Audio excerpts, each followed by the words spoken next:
Good day, all. Before I start on this one, I'd like to have a bit of a disclaimer. The poem that I'm about to read is in three parts, and it is basically the story of a tale teller who wants to have his life documented. It mentions the name yarn spinner because in the old days a yarn spinner was someone who would make up a story, whether it to prove a point or to educate somebody. But I am not the yarn spinner of moderation fame with tiny kittens on YouTube. Without further ado, this is called The Yarn Spinners Telling Tales. Part 1. Yarn Spinner and the Art Student. I wasn't always a storyteller. I, too, used to be a student.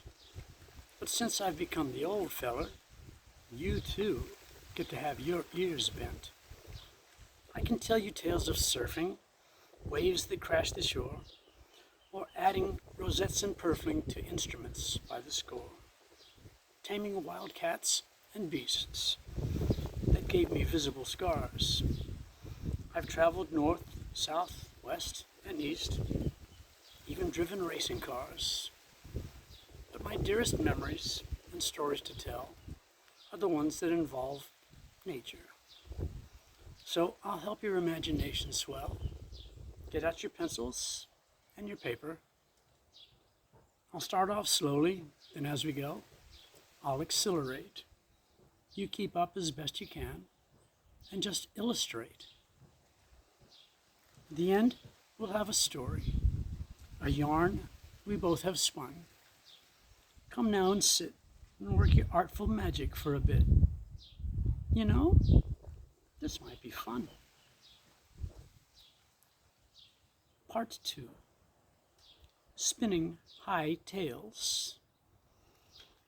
I'm just an old yarn spinner, a simple teller of tales.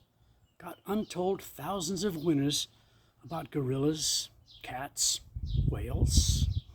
But the silliest tale, one that I've never told, is the one about the mountain who was born old.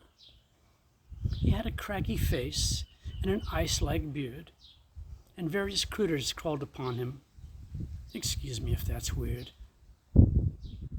His grasses dried and gave him a cast of brown and yellowed hair, and every autumn he turned red with quite the flare. It's said he had a volcanic temper, but I'm doubting my informant. If he ever had those leanings, they are now well dormant. The creatures all left lines on him, called them character marks, and almost every summer he had watchmen because of wayward sparks. And even in his young, old age, he was the tallest around.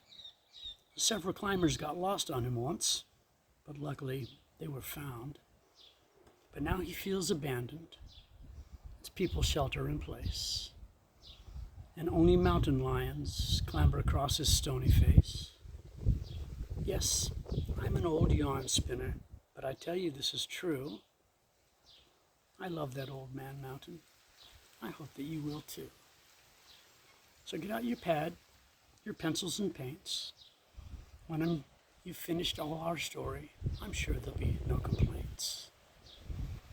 I know to my words a picture you will put, and then we'll see if the shoe fits on the other foot. Part 3 and the closure. Hazy memories. Trudging through the valley, haze so thick I can't see a mile. My aching watery eyes have been flooding their displeasure for a while. When up above the smog I see a wondrous sight. The mountain of my childhood. Somehow it calls to me, as I knew it might. Through all the smoke and soot, it has always been there. So I turned myself to find the path that leads to clearer air. The trip up to my mountain used to take just about a day, but age and progress have made it easier for me to lose my way. I wonder if there still are trees and waterfalls and lakes. There's a pain in my heart and in my knees. Oh, for goodness sakes. From where I stand, a bald-faced flank is all that I can view. Has it been so long that I've been gone? Will it be the same as what I knew? A rattle in the underbrush, a twitter in the bush nearby. A snake, a thrush, old man coyote. Another tear in my eye.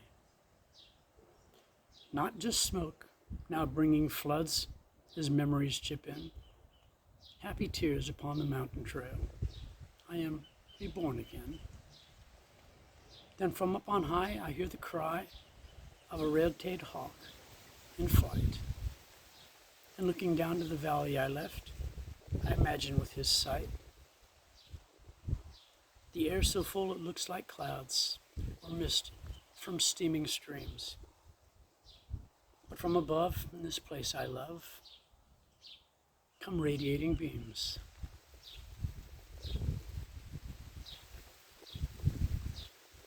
And now that I'm here, I shed another tear for what seems a great disgrace. So much is changed or rearranged. This is my resting place. For just a moment I close my eyes, reflecting on what is left to do. From here, you know, a difference could show, and the rest is up to you. This is my final imparting from the yarn spinner, tall tale teller, fable fabricator, to you, art student. Show me what you've got when you've finished. What I've got is what I was given. I hope that you can see these.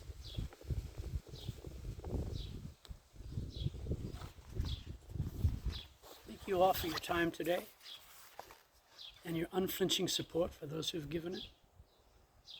I hope you have a wonderful day. Thomas said,